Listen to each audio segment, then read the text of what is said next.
We are very pleased to be joined by Krisztian Zerkowitz, Training Manager at Amarante Auriex Academy. We're very pleased to be joined by Stuart Nash, Managing Director at Alchemy Global. We are very pleased to be joined by Oron Ben Simon as himself. And we are joined by Adam Shamam, Vice President, Business Development at Max Security. It's a pleasure to have you on. How have you enjoyed the day so far? I know it's a bit of an open-ended question. Wonderful. As always. It is, and it's nice to have a fifth crack at the whip. And I know many of you have joined us in previous years. Obviously, this was a virtual event last year as well because of circumstances. So it enables us to do great things. For example, Adam, you are in Israel, or based in Israel. Oron, you're based in the Netherlands. Krisztian, you're based in Belgium or overseas sometimes. And Stuart, you're based in the UK. So let's get into it. When we're talking about modernization or convergence, I think we've established it's probably not necessary for specialists like executive security to be a hacker, right? But what is it necessary to do to strive for convergence? Stuart, if you're not supposed to be a hacker and an EP specialist, what does it mean to strive for convergence?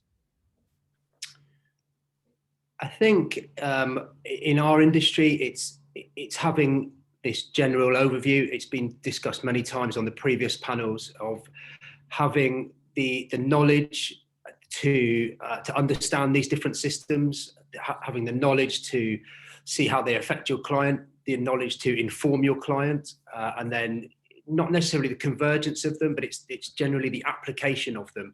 Do you apply them in proactive ways? And if they are being applied, what are the inherent threats that do come with them? The more and more that you go down the route of technology, what are the associated threats that come with it? And that awareness piece, that's important because, Krisztian, I mean, you are a tactical medic, but yet you would not say that your colleagues shouldn't be aware of tactical medicine. You just probably wouldn't want them to impersonate you. What does convergence mean for you then, Krisztian? First of all, I do believe that something that we need to strive for is to know of the existence of technology and new technology. Because if I know of the existence, then I might understand something that is coming at me better than if I don't know about its existence, because all of a sudden I will be able to look at it. That's what I also see in tactical medicine. As you say, I don't want everybody to have the same skill set that I myself do or some of my colleagues do. But I do want everybody to understand the things that we do and what we might be faced with. So a convergence for me, it might be too late for some of us to get as well acquainted with all the technology that's coming our way. As I said, I'm going to look at my cousins and my nephews who open the television and all of a sudden a game comes up and they're swiping it from their little pads onto the television. And I'm just looking at them, what just happened and how did you do that? Okay, I know it exists and I know all about it, and I will get somebody smarter than myself to do it if necessary. But as long as I know about it and I understand its existence, I will not be leaping as much behind as if I would take a lighter back into the Stone Age and show people, hey guys, look at this, I can make fire. People would look at me very crazy, but all of a sudden the question would be, oh, that's really nice, sir, could you build one? Well, I can't build one, so if this one goes bust, then I'm nowhere. I know about its existence and I know how to use it, but I don't need to be a professional in it. I don't need to be able to build it. And exactly, you don't need to be a metallurgist to operate a firearm. You're just reasonably sure that some standards have been adhered to in its production. I like that. So, Oron, then when we're talking about EP modernization, or in fact today we've been talking about digitalization in place of convergence, does it have to mean technology? So I'm not sure exactly technology, but the way of how I see it is that every EP agent eventually carries with him a suitcase, not a physical one, but a suitcase with things around him that he can use. And I think that with modernization, you have to make sure that first of all, you are up to speed, with things in development that's happening around you. I think that innovative have a key aspect in that. And as you go, you need to inject in your, this imaginary suitcase as much as possible tools that you can use and work with, in your day-to-day operation. Obviously, on the other hand, there is a strike, right? I mean, there is a balance that you need to strike, and making sure that you need to make sure that it's not too much. It happened to me on different details that I saw that, too many tools, too many ways to communicate could be a little bit too much. But I think this is exactly the place of, what are the relevant and practical tools that you can carry with you and use in your day-to-day operations. So definitely, I mean, this is part of that, and technology naturally takes a big part of how this world moving to over webbing. I was thinking about a classical EP agent doing planning ahead of an assignment or something, on a very ground level. And a few years ago would look in a certain way, and now you can achieve so much more using different tools on the web and social media and other places to get yourself prepared better. So I think it's it's a mix like anything else, probably. So if it's a mix, then I guess it's mostly a mix if you've got a team, right? Because everyone plays a part. Maybe Chris can be a tactical medic in your team. But Adam, what about all the solo operators out there? Surely, if we are, and one of the themes of this event is uncovering rocks, looking, so is convergence underneath here. Surely we could say that the solo operator is a great example of convergence because they're an army of one. True. So first of all, it's absolutely true, and the solo operator needs to be able to have a toolkit to be able to use different solutions to provide them the things that they aren't able to have, like whether it's a backup or SOC or technology teams, and the use of technology and convergence from other skills enables them to do that. Having said that, it's also for the solo operator extremely important that they don't lose sight of their core service they're providing, which is executive protection. And like Oron said, the too much technology, or the focus on adding different pieces to that can sometimes make it harder for them, because in the end of the day, their main role is to look out for the principal. They need to be aware they're not in the other types of services where they can solely be focused on the technology and applications and tools. They have to be doing their core business. With that also comes the ability that the things are, the threats that are around the principal are also now in the realm of technology. So whether it's brand or it's the cyber realm, so the solo operator also needs to get those capabilities to be able to give that 360-degree coverage as well. And I guess that's it. It's a view. It's not a mastery. You got a view of your cyber deep web threat intelligence. You know that someone says, by the way, Mr. or Mrs. X who you're protecting is being hunted on the dark web because of X, Y, and Z. Suddenly that's useful, right? But it doesn't mean you have to do it.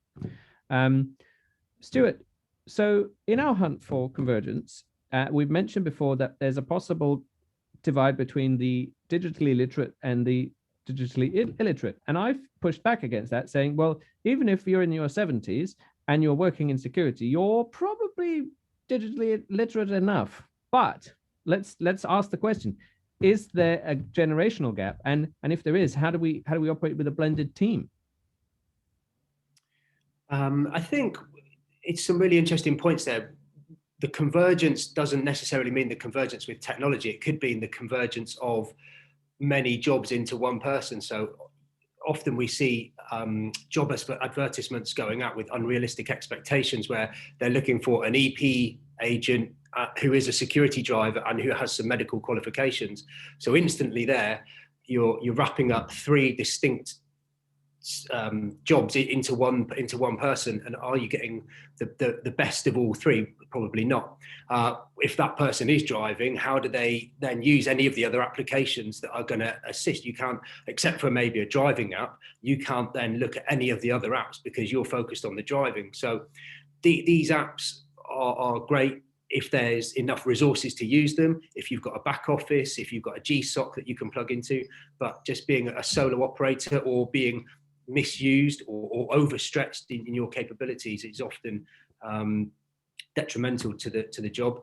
I think in terms of the generational side of things, what I might consider being savvy with technology now, somebody who is 20 years my senior would look at me as a dinosaur. So what we call about being technology, conversant with technology, and it isn't even a terminology to them. They just do it as a matter of course. They do it on a daily basis. They check into TikTok, they're into Twitch, they're into these apps, and for them that's not technology, that's just day-to-day life. So I think we've just got to be mindful that these things are developing around us. They're happening regardless of whether we take them up or not. So it's just in our interests to be as useful with them and as useful to the client with them as possible.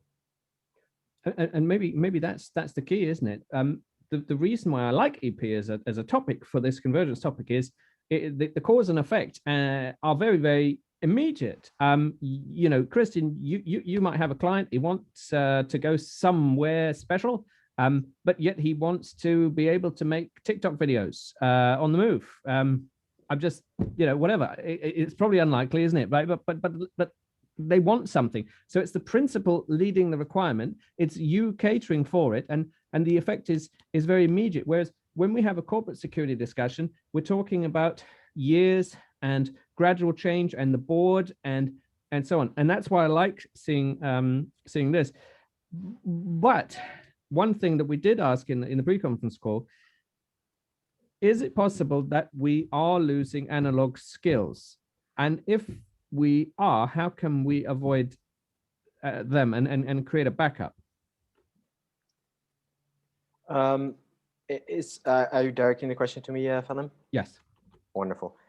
So I believe that everybody's looking at convergence in how are we going to stay as EP professionals today up to date with all the technology. And this probably is because we are looking at it from a viewpoint that there's technology coming our way that we don't know about, and we are looking at ourselves. Maybe we should look at convergence from the other side and say, well, there is a bunch of us that have been working without technology for a long time, and technology has gotten a really big boost, and it's coming at us with the big steps ahead. Yesterday's cell phone can do what today's phone can do. So maybe we should look at it from the other direction. And if we are putting together teams, make sure that we have a little bit younger teams with maybe a less experience in the field that we are so experienced in, but more experience in today's world. Because a youngster on an EP team, as Stuart said wisely, they're looking at somebody who is 20 years old and has 60 years experience, which is impossible. However, we can get somebody who's 60 years old, who can lead somebody who's only 20, who can do all the tech stuff and comes to them completely naturally, and then educate them in those analog technologies and tell them, all right, dude, listen, well, you know, I love the fact that you're using Google Earth to navigate, but your client is getting on a small vessel, and we are going to Sicily on that little vessel, and all of a sudden in the middle of the ocean you lose your 3G, 4G, and you don't know how to use a map. And then we can teach them. They don't necessarily need to teach us how to use it because we have been working without it. And if I have a question about it, I'm happy to give that tasking to them, not just, you know, explain it to me, but tell them, listen, the clients want to do a TikTok. I have no idea how to do it. Why don't you take care of that? Because that's what you're really good at. And then in the meantime, we teach them about the old ways instead of them having us teach us the new ways and nobody giving them the old ways. And then at one point we will lose the old ways. Is that a really bad thing, losing the old ways? As a dinosaur, and I am 41, I'm only 41 years old, so I'm actually really young, and I should be able to use my cell phone, but I'm struggling. I do believe that we do need to keep those ancient skills alive, simply because if we have a look at the threat landscape today, then we are dealing with more incidents that are a lot more impacting on technology. And that means that technology that we are using for our benefit is going to fail, and we have to go back to those old school skills. So I am keen on learning about new technology, but I'm more keen about teaching old technology youngsters and having the youngsters do what they do best. If I can add a little bit, to what Krisztian just said, I would say that it's not instead. There is no clash here. I think it's in addition. I think that all of the fundamentals, like reading maps and other stuff, it comes with a very thick baseline of what you need to do as an EP agent. There is a very, again, thick baseline of fundamentals that every EP agent have to have.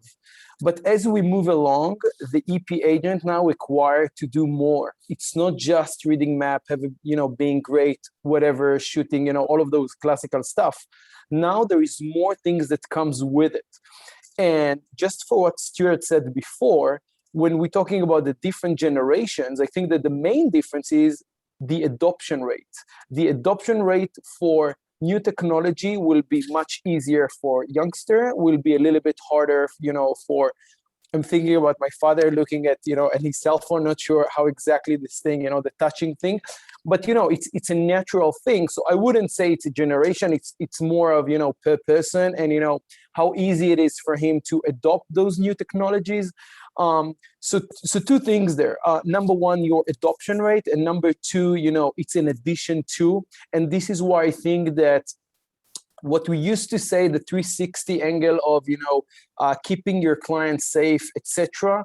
I think we have more dimension now. And the new dimensions, for example, is your client reputation, which is a dramatic thing and a great door, an easy access and a visibility for your client. And 90% in this day reputation comes from social media. I don't want to go into the tactical examples of, Kim Kardashian posting where she is and everybody, those are the very intuitive, but it comes with much more. How much exposure do I want to put to my profile? How exactly does it work? Do I have the ability to enable the business, enable my client to show himself, herself, on social media? What does it mean? It's not always, the Instagram low level. It could also be, professional posting and articles and different details that you reveal about yourself, and what others can tag you. So I think it's a complex world, and I do think it needs to be part of what I would expect from an holistic EP detailed, around a client that I manage. So I think there is more dimension. It's a little bit more complex, more things to think about, and more tools to pour into that. So this is, a little bit about, how I see these things keep developing, thinking about, the automative, the automation of the mobile, not mobile, sorry, but cars, driving by themselves. The new generation of Tesla is going to drive by themselves. Do we need a driver? Do my driver need to know how to drive? Of course, he needs to know how to drive. What does it mean? How do we adopt that? So, it comes with a set of questions of technology coming in, not just pure security, but all of the other stuff that we're doing on a day-to-day basis, kind of. I like that approach of and not rather. I think that's a great point, Oren. John in the audience, he said a nice thing. He says, as an EP or corporate security director, you need to understand evolving threats as well as enough to discuss the threat with experts, for example, IT experts, to explore ways to mitigate the threat to your clients. However, for the EP, the focus needs to be on protection, which naturally includes medical transportation. Marcus also says true EP professionals should also be able to be executive facilitators and add real value, depending on the client's wishes and images.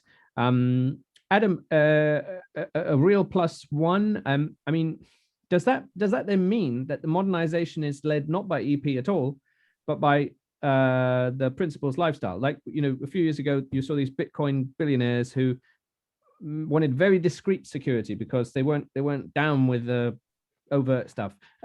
Is that what's going on, Adam? I think in one dimension, yes, obviously, in the end of the day, in the corporate security world, at least the principal and the clients lead the direction. As executive security professionals, we follow where the clients go, we follow their lifestyles, and we adapt to that. Unlike in the security, maybe the government, or where you have more ability to push them towards the direction that you want from security. So we're constantly having to adapt, not only to the principles world and how they function, but we also have to remember that we have to adapt the technology to understand that the way that we use the technology today also affects the principles themselves, like what was spoken about before about branding their images. Today, not only is the principle being seen everywhere based on their choice of social media, etc., but the way that you act as a security professional is also seen constantly live. So they are under the spotlight and their brand, and you have to make sure that their brand isn't damaged as part of your service. But you are also today under the spotlight as a protective, because everything that you do is now seen and commented on social media as well. Everything is live, everything is on video. You can't, you have to be aware of that, including your own cybersecurity skills. So if the principal today has the ability to make sure that he's not compromised or she's not compromised with regards to cybersecurity or their mobile phones or the Wi-Fi in the hotel room, you we as the executive protection facilities also have to be able to make sure that we are up to that level of standard. So it's both ways. That's one of the reasons that the technology has to be adapted. It has to be converged in both directions as well. That's I think that's something that it's important that we don't forget that we're also under the spotlight as well. And us doing something on social media can affect the brand of the executive just as much as them doing that. That's true, and I think that perhaps sometimes we look at ourselves on the outside looking in and say, oh, look at these people, but we forget we are also people with all of these ramifications. So all right, Stuart, let's then ask, we're looking for convergence. I think convergence is a governance term. It's not an operational term, but whether or not I'm right, is the main area of convergence for EP then maybe not technology, because it's more awareness, but it's perhaps training, as we had from our Play Secure panel earlier, converged training, immersive training. Is that where we're most likely to find it? Otherwise, we're going to talk about digitization, which is slightly different. I think it's probably a blend of all of those. I think definitely this immersive training is definitely going to take off. Training via the internet, webinar training has obviously been prolific in the past 12 months, but there's no substitute for actually getting on the ground and running through drills. There's no substitute for getting your hands on something. So I think virtual training offers a sound foundation, a theoretical foundation, but that's no substitute for the actual practical application of it. I think with technology, again, I think we might be conflating the terms of convergence and application. You don't necessarily need to converge them. They run in parallel, they run independently, and they can enable your operations. Some of the technology is just absolute baseline stuff. If you go to a high net worth house, they might have access control, CCTV, health and safety, fire systems. And as the team or the guy on the ground, you will be expected to operate and manage all of those systems. If there's a fault code, if the intruder alarm goes off, if there's this isn't. I don't necessarily see it as convergence with those. I think it's just something that assists in your day-to-day operation of you being able to fulfill that role. I like it, and you bring up the image of the family office or the royal court. We have seen wealth managers getting themselves interested in security over the pandemic, which is a bit weird as a convergence. But it doesn't mean that they have to be the protector. It just means they have to be interested. So I thought that was a nice one. Marcus in the audience, he says, protective services is a classic quiet profession. The rise of the celebrity bodyguard who posts selfies with their clients and is an end to its own. One of the main blights on the industry. Yes, I think it is noticed. It is very much noticed. Krisztian, you had your hand up earlier. Sorry. That's all right. Let's bring you in.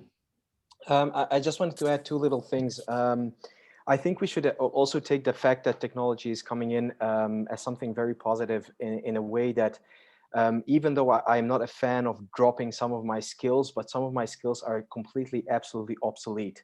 Let me give you two examples. The first example is I drive a 28-year-old Volkswagen Jetta. It's a very old lady, and I was driving her today trying to get home, and I got stuck in a traffic jam. And the car started overheating, and I was like, oh man, this is not good, this is not good. All of a sudden it started fuming, and I pulled aside, I stopped, I got out of the vehicle, my thermostat was broken. So what I did, I took two wires, I connected it directly to the battery, so the fan kept running, and I cooled down the vehicle. And this gentleman with a CD license plate with his Corps Diplomatique here in Belgium stops with an Audi A8 brand new vehicle and says, can I give you a hand? And I says, oh, don't worry, I got it.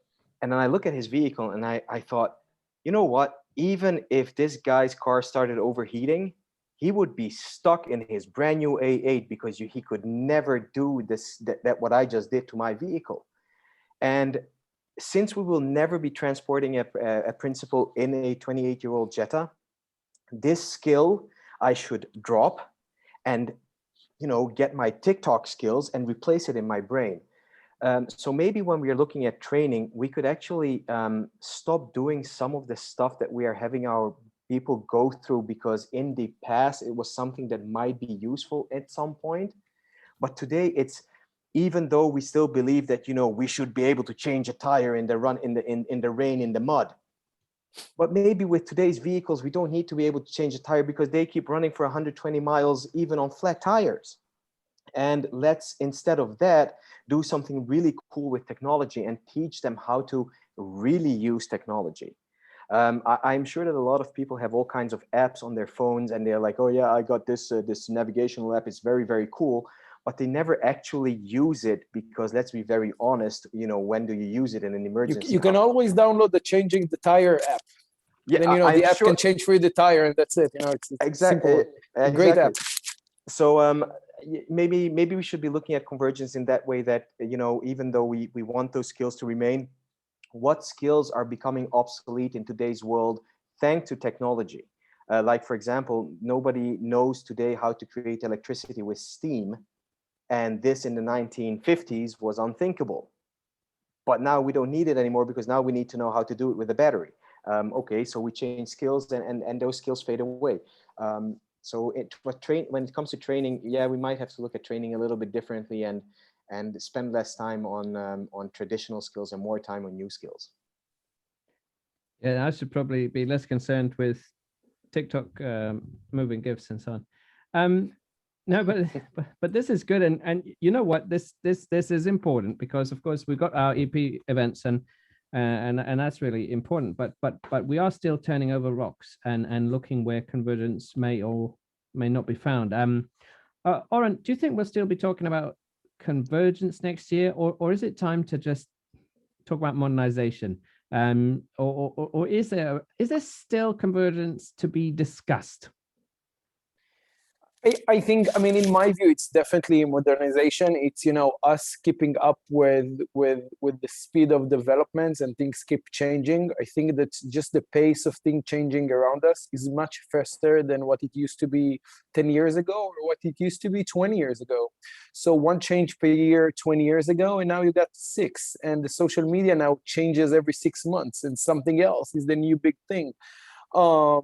And the question is, do we need it or no? I think it's definitely yes. I mean, there is no other choice. You want to be relevant. This is, you know, how changes coming in, and you have to speed up, and it's definitely require more. Being an EP agent today, it's, you know, require more than what it needed to be 30 years ago. For many different reasons. It's not harder or easier. It's just, you know, more stuff, more dimension to look into. So I'm not sure if modernization is even the right word, but, you know, it's more of, you know, getting up to what's happening around us. Be aware. Awareness is not just, you know, if somebody following me. Awareness, it's also, you know, what's happening and what available resources and tools I can, you know, bring into my client needs and the value of my team, and make us much more relevant, practical, and efficient eventually.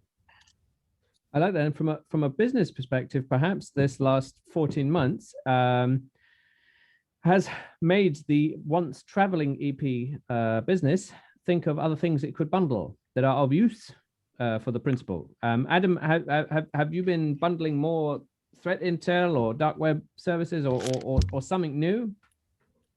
I mean, definitely many things. One of the things that that we've seen is obviously, you know, all of the threats that are, you know, the offline branding, deep dark web.